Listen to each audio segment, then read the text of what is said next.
Banks are collapsing. Real estate market, you predicted a year ago on this show, is really imploding faster. And you said the big thing would be commercial real estate. Now that's accelerating. They're openly announcing youth brigades, red and black uniforms. We're going to play some video of that. We found a new bill Burmis did earlier. He's going to be covering tonight, 9 to midnight, here on prisonplanet.tv. We're going to cover that with you, where they openly say again, national compulsory service. It's, even though you and I have predicted this is coming and many others have seen, the tyranny, it's still hard to believe it's actually manifesting. Gerald Celente. It is hard to believe it. It began really in full blast under Bush with his TARP programs and buying out, as we did with Bear Stearns. Was that $30 billion they guaranteed? That sale to, I believe it was J.P. Morgan, the takeover of Fannie and Freddie, the mortgage companies, owning AIG, the world's largest insurance company, now Chrysler and GM.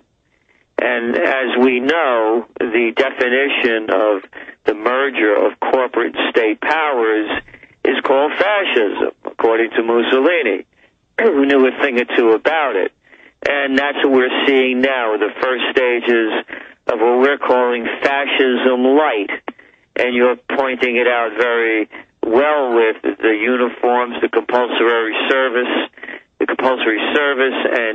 and all of the steps that they're taking, where the government is now infringing deeper and deeper into our lives, to the point where now 1 out of every $6 that are being spent in this country is coming from the government. So it's a trend that happened really in a little over a year, where America went from the world's greatest entrepreneurial country, where no one was too big to save, or to fail, where now the rest of us are too small to save, and we're becoming servants of the major companies. Again, current events form future trends.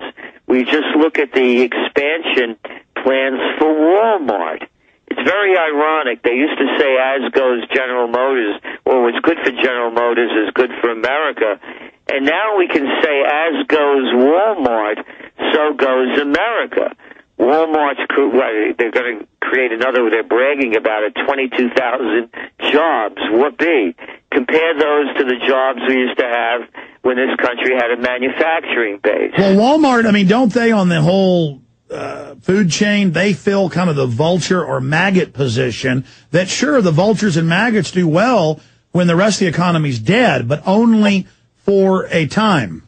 Well, that's exactly it, and the kind of jobs they produce. Who really wants to go to college or anywhere else, or even get a high school degree, and then be relegated to working at Walmart? I know a lot of folks with college degrees who are working at the grocery store or Walmart, and they're not too happy. That's something else you talk about, is the college bubble, but go ahead. So what we're doing is, when you hear these advertisements, Alex, where Walmart brags about, everyday low prices, well, sure, everyday low, we're turning into a Walmart economy. Everyday low prices. With everyday low prices comes everyday low paying jobs. With everyday low paying jobs comes everyday low quality. So every day America is sinking lower and lower. The GM bailout in this country, it should be, I believe that these people in Congress, from the president down, should be being brought up on criminal charges for abrogating our Constitution and becoming so involved in private industry to the levels that they've become. And when you read their thin defense for it, they use quotes like, well, we had to do this, and we hope to be... What do you mean you had to do this? Who said you had to do this? Certainly not the American people.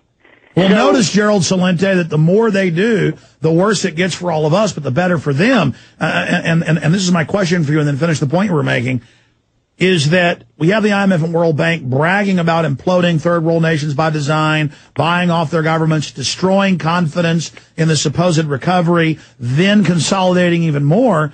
the big government system, the big central banks offshore, George Soros saying he's having a great crisis, culmination of his life, they're bragging that they love that everything's falling apart because then they are flush with all the fiat currency and credit they create out of nothing. They get to buy up all the real assets.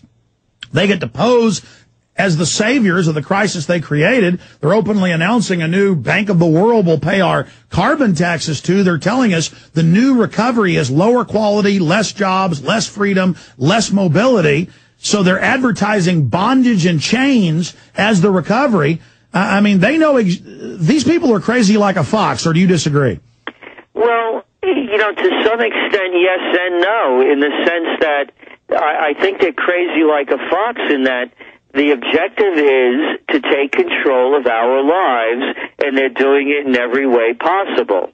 And they use these crises, not that they're so much as manufactured, but they exploit them for everything that they're worth. And that, as Rahm Emanuel had noted, that, you know, you never let a good crisis, you know, be squandered. And that's what they're really doing as we see it. The second thing, Alex, is, in building on what you said, is one of our forecasts, as you know, we're calling for the bailout bubble.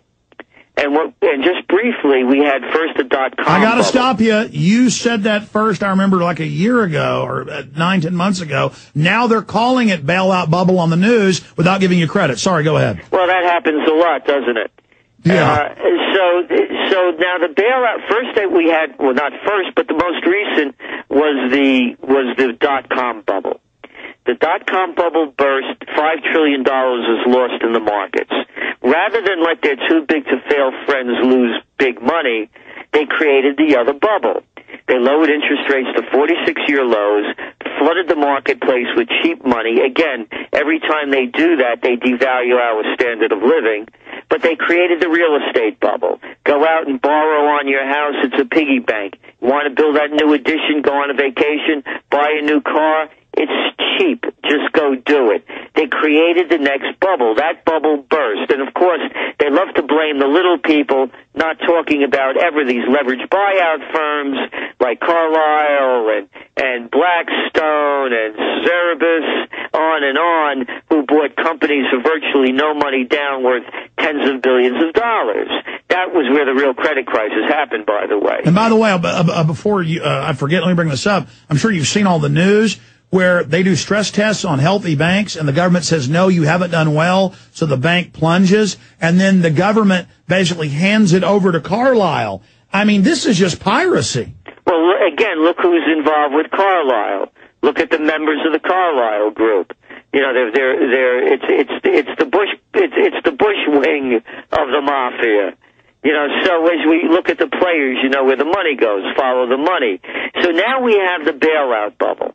And this really, what we're talking about now is that, and building on what you said, now when this bubble bursts, and it's going to burst, when this one bursts, there's no way to reinflate another bubble. This is the mega bubble. This is the fait complete, the coup de grace. This is the final bubble. The final bubble, because now what's happened is, unlike those other bubbles, our economic superstructure has been changed, because now government has printed phantom money out of thin air, based on nothing, producing practically nothing, has taken equity positions in private enterprise with executive control and management powers over these corporations.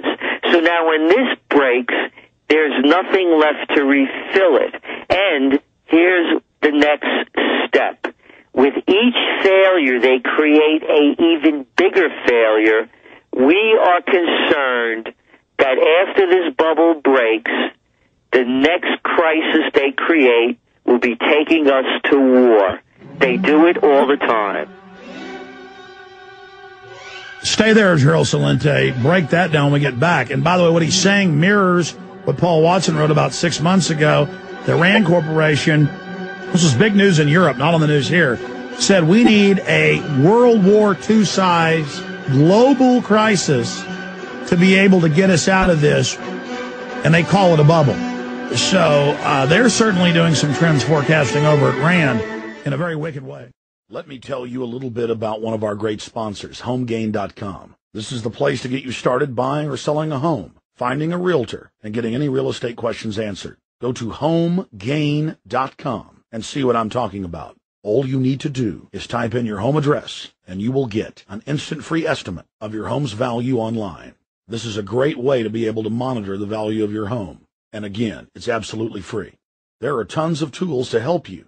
For instance, if you want to remodel your home, go to HomeGain.com. Use their Home Sale Maximizer to help you determine which home improvements can most increase your home's value before you put it on the market. For 10 years, these folks have been helping home sellers and buyers. Visit their link at Infowars.com. Look for Max, the orange HomeGain gorilla, to help you with any real estate needs you might have. You'll love this site. It's HomeGain.com, HomeGain.com. Check them out today.